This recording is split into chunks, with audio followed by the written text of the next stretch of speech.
Olá, começamos mais um Frente a Frente e hoje aqui comigo, Daniela Ramos, assistente social com pós-graduação em transplantes pelo Albert Einstein, Hospital de São Paulo, que todos nós conhecemos, e ela nos fala também na condição de coordenadora da Central de Transplantes aqui de Alagoas, que chama a atenção hoje aqui no Frente a Frente, nessa discussão, para a importância da campanha de doação de órgãos intitulada Setembro Verde.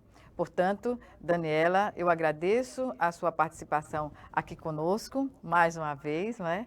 E comecemos justamente por uma avaliação que inclui saber qual é a situação hoje de quem precisa fazer um transplante de órgãos aqui no estado. E obrigada mais uma vez. É sempre um prazer nosso, né, falar sobre esse tema tão importante e que salva tantas vidas. Infelizmente, nós fomos surpreendidos mundialmente com essa pandemia e que afetou diretamente no processo doação-transplante. Então, nós estamos com índices muito preocupantes em relação tanto à doação quanto ao transplante no Brasil. Pessoas já perderam suas vidas por conta da pandemia e pessoas também continuam perdendo as suas vidas nas filas, aguardando por um transplante. Então, para a gente ter uma noção, 44,5% de óbitos de pessoas na fila. Então, é um número muito grande para uma necessidade que nós temos. Mas foi algo que atingiu todo o nosso mundo, né? E que a gente, a partir de agora, vai começar a ver formas e meios de enfrentamento para mudar essa realidade. Daniela, em relação às patologias, né, que exigem um transplante, qual é a demanda maior que se apresenta hoje aqui no estado? Nós temos 241 pessoas aguardando por uma córnea, 141 pessoas aguardando, 234 pessoas aguardando por uma córnea, 141 pessoas aguardando por um rim e 2 pessoas aguardando por um coração. Então, a nossa fila de córnea, ela sempre é maior. Apesar de que nós temos, em média, 1.600 pessoas fazendo diálise, né? E nós temos apenas uma fila de 141 pessoas. A gente estima que essa necessidade de inclusão do paciente em lista de rim, ela seja muito maior, mas atualmente nós estamos com esses números aqui no estado.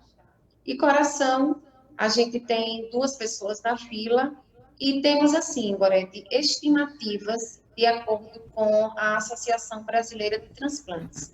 Ou seja, de acordo com a Associação Brasileira de Transplantes, nós teríamos uma estimativa muito maior de todos os órgãos.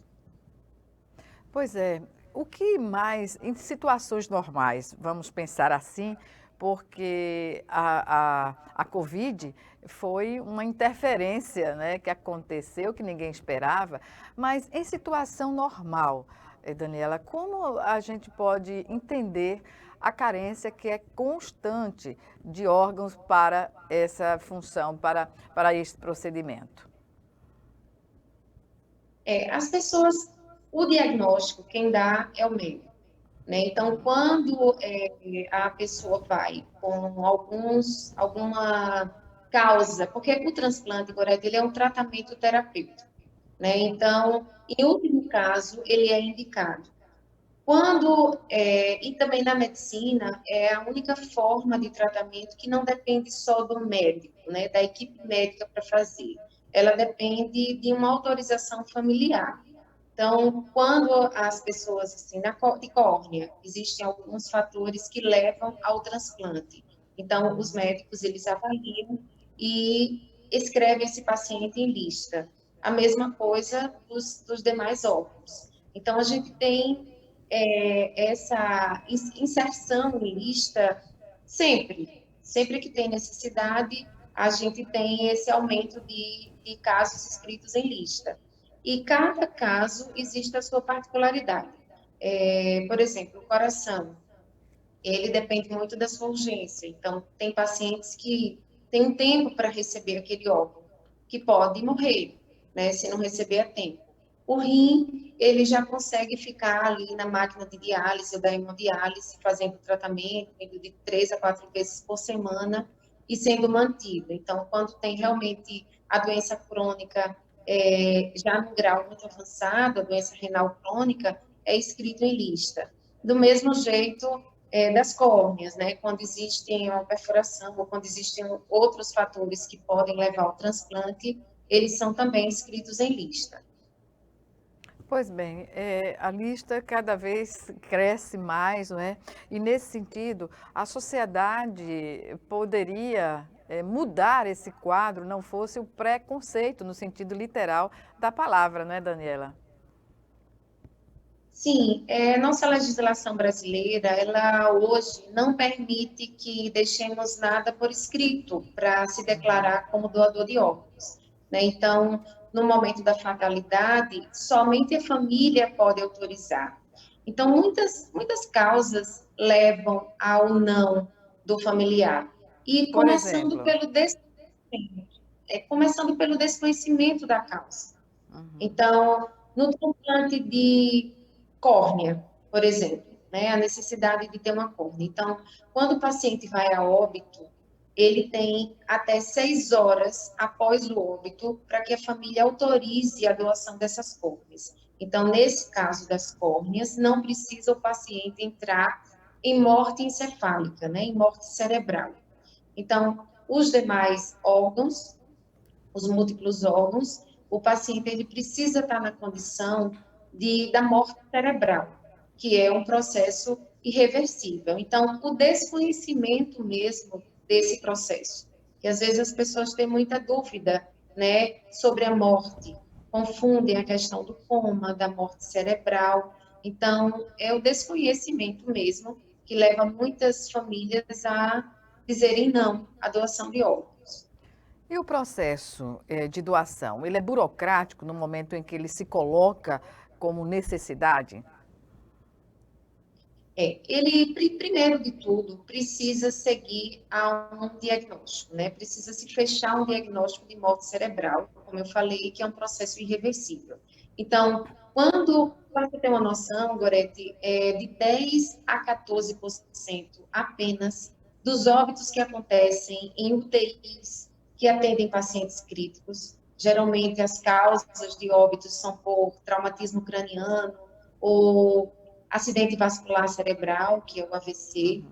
Então, só apenas de 10 a 14% desses óbitos que acontecem nessas UTIs podem ser por morte cerebral. Então, como é que acontece isso? Existe o Conselho Federal de Medicina, que lá tem todos os critérios para a realização desse diagnóstico, que precisa ser feito por médicos diferentes. Então, dois médicos fazem vários exames clínicos para saber se aquele paciente reage a algum reflexo. Então, não reagindo, vem um outro médico com um exame complementar, que é um exame de imagem, geralmente um Doppler transcraniano, ou um eletroencefalograma, ou uma arteriografia, que é para comprovar que esse paciente não tem nenhum fluxo sanguíneo ou atividade elétrica no cérebro. Então, após esse momento, que se é comprovada a morte, isso a família acompanhando tudo, porque a família ela tem o direito de acompanhar, inclusive as famílias que têm condição, que tem um médico de família, pode pedir para que esse médico acompanhe, para se fechar esse diagnóstico. Então, independente de doação de órgãos, esse é um diagnóstico que é caráter urgente e obrigatório de ser feito por todos os hospitais que têm UTIs que atendem esses pacientes. Então, à medida que tem esse paciente, se fecha esse diagnóstico, é oferecido dois caminhos para a família. Então, um é devolver o corpo à família, porque se comprovou a morte, né? É importante ressaltar que o último exame realizado nesse diagnóstico de morte encefálica é o horário do óbito. É o horário que vai constar lá na certidão de óbito. Então, quando se fecha esse óbito, comprova que o paciente está morto, a família pode pegar o corpo e dar prosseguimento ao funeral, ou nós oferecemos à família o direito de doar, de autorizar a doação. Então, à medida que a família autoriza essa doação, nós damos continuidade a uma corrida contra o tempo, né? Ou seja, depois que é autorizado essa doação, vários exames são realizados ainda naquele doador. A exemplo das sorologias, porque a gente precisa saber se aquele doador tem alguma sorologia positiva para HIV, para hepatite, para sífilis, para chagas. Para a Então, Covid também, não é? A COVID não seria sorologia. O teste de COVID é obrigatório, que é o RT-PCR, né, que é o padrão ouro que a gente tem de diagnóstico do COVID. Então, assim, tem a questão das sorologias, tem a questão do teste do RT-PCR, que é para COVID, que o COVID é uma contraindicação absoluta para se transplantar, e tem a avaliação dos órgãos, né, de acordo com os exames que os médicos, que a equipe avalia. Então, como você me perguntou, realmente é uma questão, assim, existe uma burocracia, existem várias exigências, na verdade, vários critérios, que tudo isso é para garantir a segurança daquele receptor que está ali aguardando por um órgão. Nesse momento da decisão, além da burocracia, o que é que se enfrenta do ponto de vista da negação da família ou de como a família vai decidir? Isso é geralmente um momento muito difícil. Como tentar resolver e muitas vezes garantir que esse paciente possa contribuir com o transplante para outras pessoas? É muito importante que a gente converse sobre isso ainda em vida. Então, a forma da gente conseguir doar é entrando nesse processo de morte encefálica, que não é uma coisa tão fácil, né? É um pequeno percentual da população que entra em morte cerebral. Então, quando nós conversamos em vida com os nossos familiares e que deixamos isso claro, que mesmo o dia que chegar o nosso momento, e se tivermos essa condição de doar, que a família autorize, fica menos difícil naquele momento de dor da família autorizar, né? Então, a gente sempre fala para que as pessoas conversem sobre isso, né? E é algo que a gente não costuma conversar. A gente fala da morte, a gente bate na madeira, a gente muda de assunto, a gente não Há um consegue. tabu, Daniela, ainda que se coloca assim para discussão aberta sobre o assunto, não é? Sim, Gorete, porque depende muito do seu conceito de vida e do seu conceito de morte, né? Então, a gente precisa deixar isso muito claro. Qual a certeza que nós temos hoje em vida?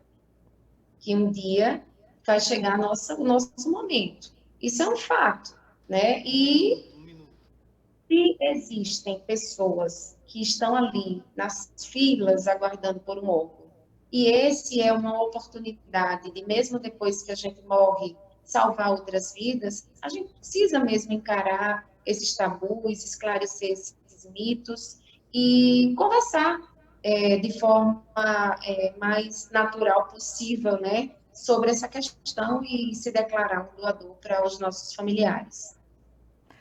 Pois bem, Daniela Ramos, vamos chamar agora o nosso primeiro intervalo e o Frente a Frente está de volta já já. Só um minuto.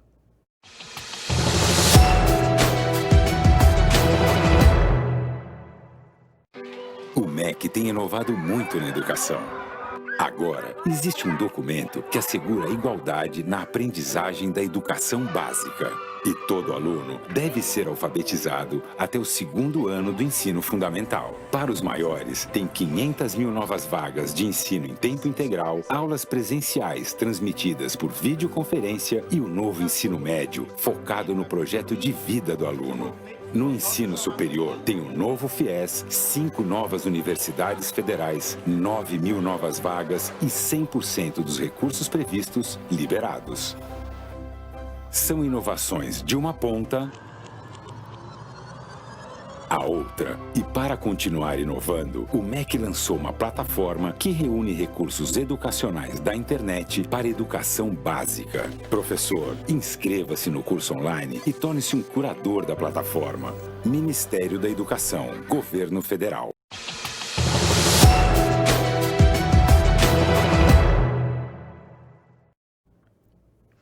De volta com Frente a Frente, que hoje recebe Daniela Ramos, assistente social, coordenadora da Central de Transplantes de Alagoas, e nos fala sobre as ações da Secretaria de Estado da Saúde no enfrentamento dessa dificuldade que é a doação de órgãos. O Setembro Verde, que discute justamente a importância da população colaborar, não é, com as pessoas que têm uma chance de viver e só depende do transplante.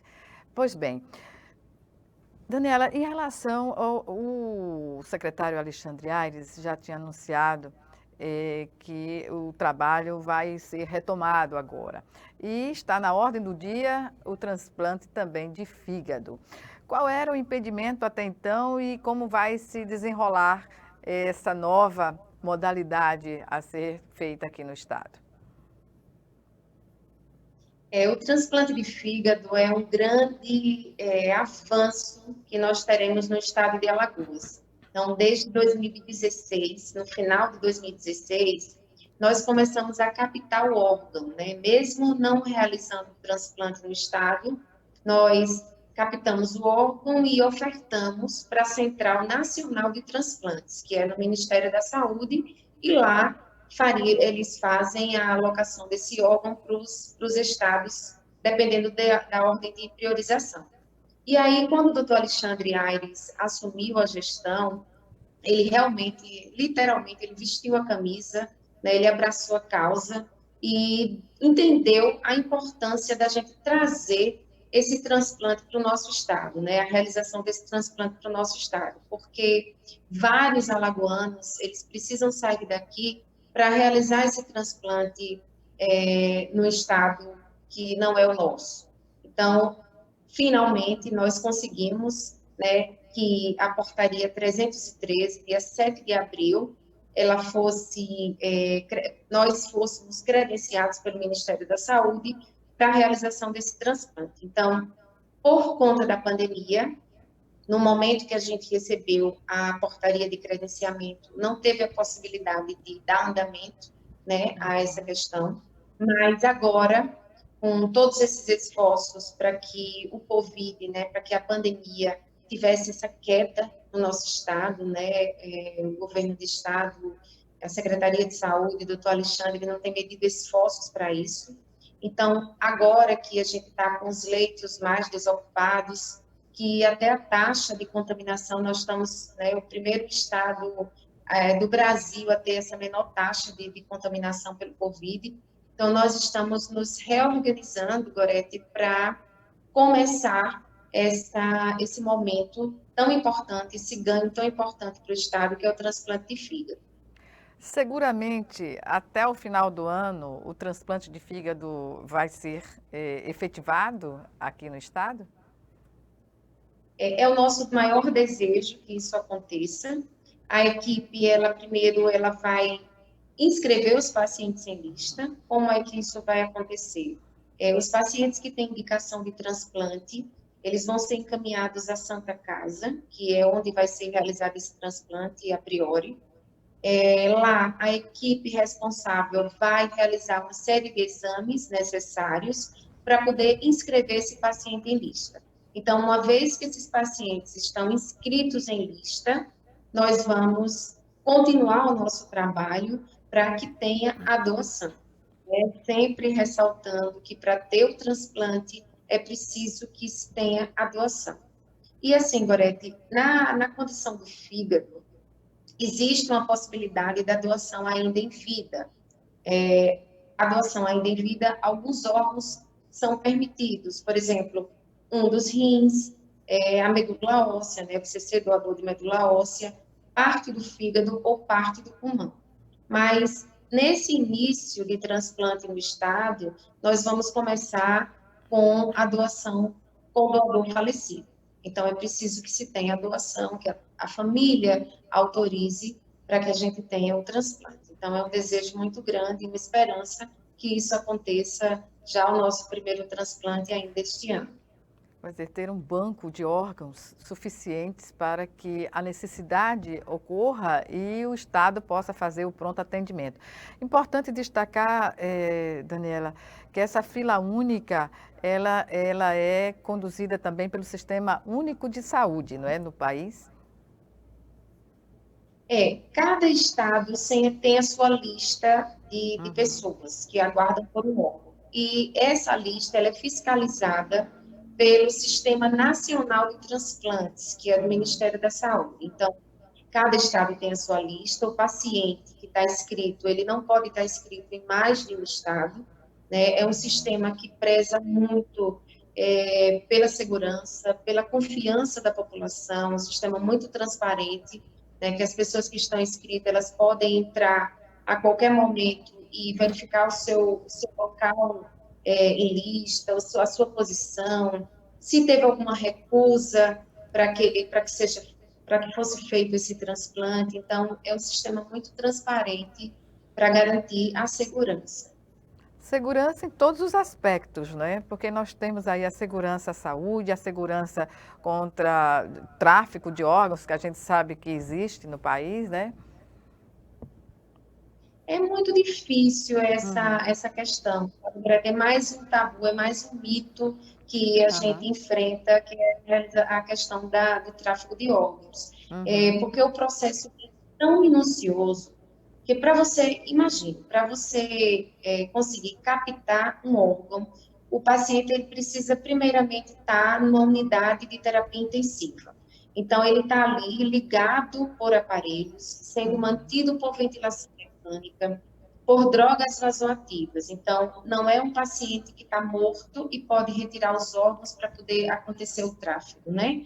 Então, ele precisa estar sendo mantido naquilo ali. Existem as comissões intra-hospitalares em todos os hospitais que atendem esses pacientes graves, que fazem esse acompanhamento. Então, para se fechar esse diagnóstico de morte encefálica, de morte cerebral, todos os critérios que eu já falei. Então, é muito difícil ter um tráfego de órgãos, né? Isso, hoje em dia, é uma segurança muito grande, mas é mais um tabu que a gente enfrenta, sim. Pois é, eu não me fiz entender da maneira que gostaria. Na verdade, a minha intenção foi fazer uma provocação, porque muita gente faz esse tipo de alegação dentro da ignorância do processo, como ele se desenrola na prática, não é? Sem dúvidas, e é muito importante você ter colocado isso, Gorete, porque a Lei 9434, lá de 97, ela falava que para você não ser o doador, você tinha que falar no momento da sua identidade. Então, tinha lá no RG, doador, não doador. Essa lei, ela teve um efeito rebote, justamente por isso, porque as pessoas achavam que se tivesse declarado no seu RG, iam entrar no hospital passando mal, iam terminar de matar, né, para poder pegar os seus órgãos. Então, logo veio uma outra lei, em 2001, que fala que a doação ela passa a ser só permitida pelo familiar. Então, por isso, né, e outras questões, o processo ele se tornou ainda mais transparente para que as pessoas percebessem que não é fácil, né, quase que impossível, eu posso dizer assim, se tirar os órgãos de uma forma sem ter esse controle, sem ter essa segurança. Daniela, dentre as pessoas que estão na lista, há prioridades estabelecidas? Por exemplo, crianças Nesse sentido, pode haver alguma prioridade? Existem os casos, por exemplo, o coração. Então, não conta só o tempo em lista ou o sistema, o fator ABO, né, que é o fator sanguíneo. Então, é por prioridade. Se o paciente estiver ali mesmo entre vida e morte, ele tem prioridade. Inclusive, se a gente faz isso no sistema, né, coloca isso para a Central Nacional, é até uma prioridade nacional. A exemplo do fígado também, tem pessoas que estão inscritas há mais tempo, mas se você está num grau de risco maior de morte, você pode ter uma priorização. A questão das córneas, então o paciente está lá inscrito, a córnea é por tempo de inscrição, mas se você está com uma perfuração, que você vai perder a visão, que não pode esperar, você também tem essa possibilidade de passar na frente. Mas tudo isso, Gorete, é preciso que se comprove com todos os exames. Então, os médicos, eles mandam para a gente os exames comprovando, eles mandam essa declaração, eles assinam um documento e a gente envia para o Sistema Nacional de Transplantes, que dá o aval ou não, dependendo da urgência. Pois bem, então, o sistema funciona assim, o paciente entra, se ele tiver já o aval da família, quando é necessário, se estabelece esses procedimentos e, nesse sentido, a conexão entre vocês, como se dá e qual é o tempo médio de atendimento? O paciente, quando está em lista, está lá escrito em lista de transplantes, né? Então, nós temos aqui uma doação autorizada. Então, quando a doação é autorizada, que passa por todos os exames e a gente já coloca no sistema, nós vamos rodar um ranking. O sistema já faz isso. Então, ele vai falar para a gente qual é a equipe que vai receber aquela córnea. Qual o paciente daquela equipe que está em primeiro lugar para estar recebendo aquela córnea? É a questão da compatibilidade, é isso? Córnea é a questão do tempo de espera. Uhum.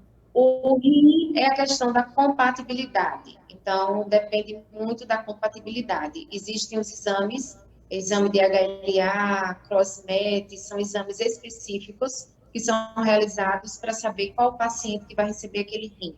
O coração, ele tem também a questão do sistema do sanguíneo, né? Então, precisa ter a questão sanguínea, a questão do peso, da altura. Imagine você, uma pessoa de 100 quilos, doar um coração para uma pessoa de 40 quilos. Então, não tem compatibilidade, né? Então, todas essas questões, elas são levadas em consideração.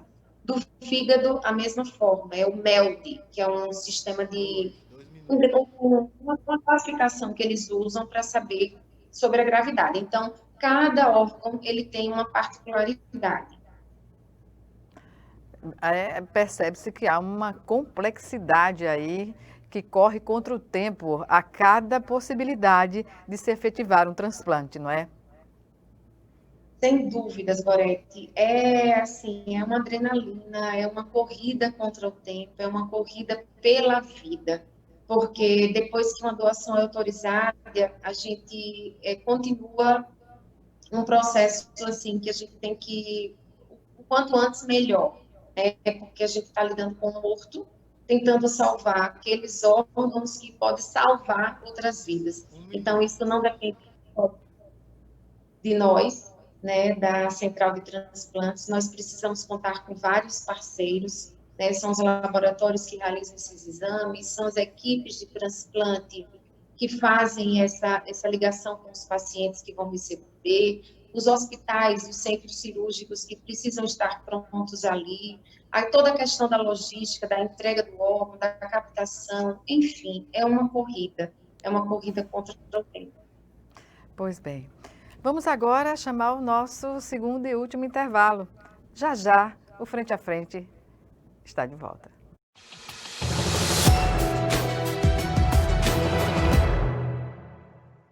Doar sangue é seguro e não dói. O Hemocentro de Alagoas utiliza a mais alta tecnologia para fazer a coleta de sangue. Para doar sangue, é necessário ter mais de 18 anos, pesar mais de 50 quilos e apresentar um documento de identificação com foto. O doador não pode ter contraído doenças como a hepatite, sífilis, AIDS e doença de Chagas. Mais informações é só ligar 3315 2106. O Hemocentro de Alagoas precisa de você.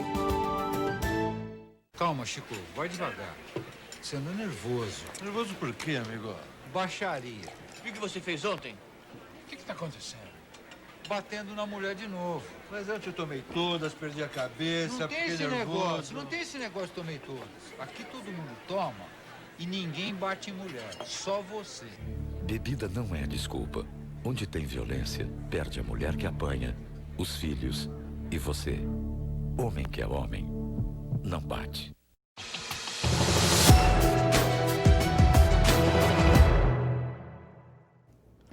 De volta para o último bloco do Frente a Frente, que hoje recebe a Daniela Ramos, que é coordenadora da Central de Transplantes de Alagoas, e nos fala aqui hoje sobre a campanha Setembro Verde, que incentiva, cujo objetivo principal é discutir e incentivar a população sobre a importância da doação de órgãos. Daniela, em 2019, antes da pandemia, o que é que a gente pode dizer sobre o resultado que se tem da realização de transplantes aqui no estado de Alagoas? Infelizmente, nós tivemos uma queda muito grande. Esse ano nós não realizamos nenhum transplante de rim, nenhum transplante de coração. Nós só realizamos 26 transplantes de córneas, porque pela própria orientação do Ministério da Saúde, da suspensão desses transplantes, pelo risco tanto da equipe estar fazendo essa busca ativa, a questão da falta de leitos mesmo para a realização desse transplante. Então, assim, foram muitos fatores impeditivos da gente ter um número maior esse ano de 2020.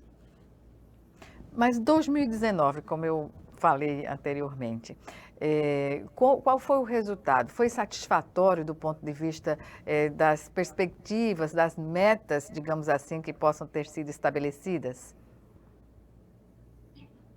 Nós conseguimos manter um índice de recusa familiar de 40% no ano de 2019. Nós realizamos 79 transplantes de córnea, nós realizamos 5 transplantes de coração, ficou faltando só uma pessoa na fila para ser realizado, e nós realizamos apenas 7 transplantes de rim no ano de 2019, porque algumas equipes, elas pararam de transplantar no meio do ano, por falta de condições. Então, é algo que a gente vem tentando resolver, estava tentando resolver, né, no ano de 2019, para que mudasse esse cenário, que os transplantes eles voltassem a acontecer, no caso o transplante de rim, e atender a tantas pessoas que estão em filas. Então, é uma perspectiva que a gente tem de aumento, né? A gente precisa trabalhar para aumentar esse número, né? Que 2019 não foi tão bom em relação a rim, e esse ano veio a pandemia aí e aumentou ainda mais essa dificuldade, mas que a gente espera que daqui para frente, que as coisas possam se organizar melhor e que a gente possa mudar esse cenário no estado. A Covid, a pandemia do novo coronavírus trouxe o isolamento e também trouxe a possibilidade de as pessoas se comunicarem com mais e mais outras pessoas por meio das plataformas digitais. É um mecanismo, é um instrumento hoje que pode se colocar a serviço da conscientização da população sobre a importância da doação de órgãos? Nós estamos, esse ano, todo ano, né, como você bem falou, estamos no Setembro Verde, dia 27 é o Dia Nacional de Incentivo à Doação, e esse ano nós não tivemos campanhas como a gente sempre faz, eventos como a gente sempre faz, e a gente está usando essa tecnologia para divulgar, né, a gente sabe que é um meio que consegue até alcançar mais pessoas em relação a isso, né? Então, nós teremos alguns eventos online para que a gente consiga atingir esses públicos e a gente, sim, sem dúvidas, daqui para frente será o nosso novo normal, né? Para a gente estar usando esses meios de divulgação, sim. Bem, qual o segmento que se entende ser mais importante do ponto de vista de criar de uma consciência crítica e favorável aos transplantes aqui no estado de Alagoas, no Brasil como um todo? A gente precisa conversar sobre isso, né? Porque para ter o transplante é preciso que se tenha a doação. Então, eu consigo pontuar dois fatores primordiais para que a gente consiga aumentar o número de doações e transplantes no nosso estado e no Brasil. Uma são as notificações dos casos. Então, infelizmente, ainda temos muitas subnotificações, ou seja, mortes cerebrais que não são notificadas, que não são finalizados os diagnósticos.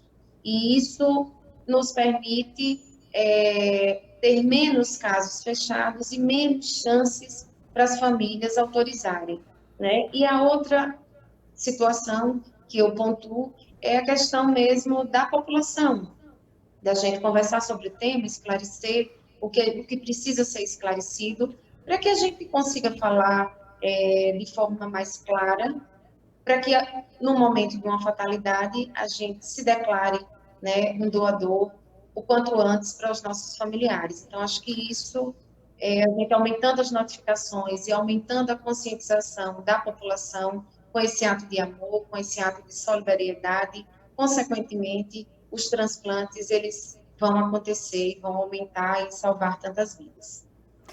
Ainda sobre essa questão das subnotificações, o que ocorre para que ela exista de uma forma tão expressiva, Daniela? O que é que se tem de informação sobre?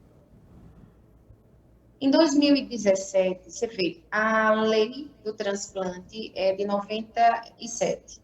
Então, em 2017, saiu um novo decreto, o 9175, que veio regulamentar essa lei, depois de 20 anos. E esse decreto, ele sugeriu novas exigências para o critério do diagnóstico de morte encefálica. E um deles é que os médicos que fazem esse diagnóstico, eles precisam ser devidamente capacitados.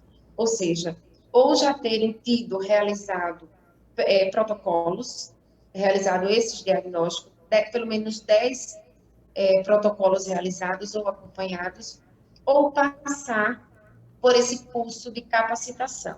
Então, nós, hoje aqui no estado, nós temos em torno de 80 médicos capacitados e habilitados para realizar esse diagnóstico. Então, às vezes, acontece que existe uma suspeita de uma morte cerebral em algum estabelecimento e aquele médico, por não ter aquele olhar, por não ter sido capacitado ou por não, de repente, não entender tanto do processo, né, da gravidade, acaba passando despercebido ou perde-se o tempo de iniciar aquele protocolo e acaba tendo uma subnotificação.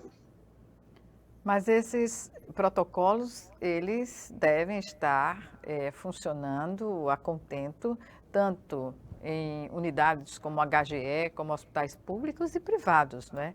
Tem de haver uma compreensão e investimento dessas unidades para que os profissionais se habilitem a poder identificar essas situações a tempo de fazer, de viabilizar um transplante bem-sucedido.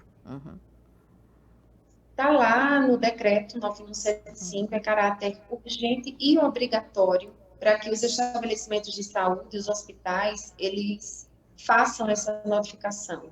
E o órgão do Estado responsável em estar recebendo essas notificações somos nós, a Central de Transplantes. Então, é preciso que os gestores hospitalares, eles capacitem os seus médicos, os médicos que atendem esses pacientes graves, né, os médicos das UTIs, e que consiga fazer essa notificação em tempo hábil para que a gente não tenha, né, deixe de ter tanta subnotificação ainda no nosso estado.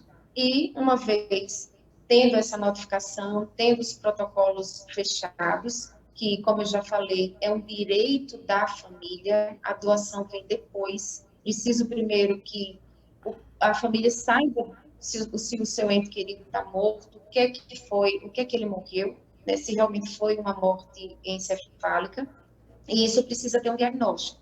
Então, é um direito da família. E a doação, ela é uma consequência depois que se fecha esse diagnóstico. Então, a gente pede sempre, é um trabalho de formiguinha, né? A gente já trouxe a Associação de Medicina Intensiva Brasileira, a AMIB, e ano passado nós trouxemos também o pessoal do Albert Einstein, que treinaram, foram 36 médicos capacitados no ano passado. A gente ofereceu essa capacitação para que a gente aumente esse quadro de médicos habilitados para realizar esse diagnóstico tão importante que para a gente dar prosseguimento, né, esse processo de doação. Voltando ao núcleo inicial, que é determinante a compreensão para fazer a doação, que é a família, é importante que as pessoas identifiquem o momento oportuno para que a família como um todo, a mesa do jantar, não é? Ou fora dela, quando todos estão mais próximos, de tratar dessas questões que são, na verdade, humanitárias. Né? É uma ação humanitária que se faz e, portanto, deve estar no conceito cristão de todos nós, não é? É verdade, Gorete. E assim, nós somos pegos de surpresa a todos os momentos, né? Hoje a gente está aqui, está conversando, amanhã a gente não sabe. A gente pode tanto passar por uma fatalidade, quanto também entrar numa fila de transplante, esperando por um órgão. Então, a gente precisa conversar, sim, sobre isso. Há 3 anos eu perdi meu pai, um jovem, 65 anos, e foi até iniciado, né? Você vê, eu já estava à frente da central, foi iniciado o protocolo de morte encefálica, mas não conseguiu dar prosseguimento por conta das condições clínicas que ele se encontrava. E aí, assim, a gente se pega no momento, meu Deus, e agora? Né? A gente não tinha conversado, nossa família não tinha conversado ainda sobre a morte, como é que ia ser, se a gente tinha plano funeral, se a gente não tinha. Então, são questões que a gente precisa, sim, né, É um conversar. preconceito que se coloca muitas vezes de achar que você faz um plano funeral, você está agourando a família, alguma coisa nesse sentido. Isso é uma questão cultural mesmo, não é? De não se preparar para um momento que é determinante, é crucial na família, não é, das pessoas. E dói muito mais, porque naquele momento você está ali já, né, com aquela dor que ninguém imagina, e você tendo que resolver questões que você nunca conversou sobre, que você não sabe por onde começar, que você não sabe que caminho seguir. Então, quando a gente tem isso conversado, quando a gente tem isso muito claro com a nossa família, se torna menos difícil, né, essas questões burocráticas. Pois bem, estamos nos 2 minutos ou menos finais da nossa entrevista. Daniela, o que é que se pode deixar de apelo, não é, de uma mensagem nesse Setembro Verde, nas ações que são realizadas e, sobretudo, no olhar das pessoas para convencê-las a terem a sensibilidade de colaborarem com os transplantes de órgãos no país? Só ressaltando que esse mês, o mês de setembro, hoje nós estaremos com um evento online falando sobre comunicações em situações críticas e doação de órgãos. Vai ser, tá lá na rede social do Saúde Alagoas, tem lá o link para se inscrever. A semana que vem, dia 23 e 24, teremos o Nordeste Transplantes, todos os estados do Nordeste estaremos unindo esforços para buscarmos soluções de enfrentamento durante o Covid. Na outra semana, 28 e 29 de setembro, teremos um momento somente para falar sobre o transplante de fígado, para organizar esse fluxo no nosso estado.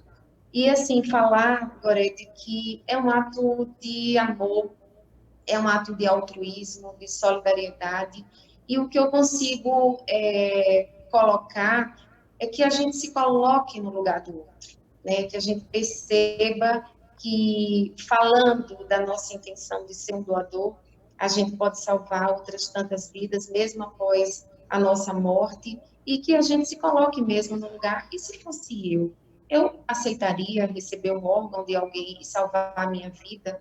Não salvar só a minha vida, salvar a vida da minha família. Porque quando alguém recebe um órgão, não é só ele que é salvo, é toda uma família. Então, vamos pensar nisso, conversar mais sobre o tema e só se declarar um doador para a sua família. Certamente. Obrigada, Daniela Ramos, mais uma vez por sua participação aqui no Frente a Frente e até uma próxima oportunidade, seguramente. Até. Estamos sempre à disposição. Muito obrigada a vocês pelo espaço e pela oportunidade. Obrigada. Obrigada a você também que nos assistiu e até o nosso próximo encontro, aqui, Frente a Frente, também com você.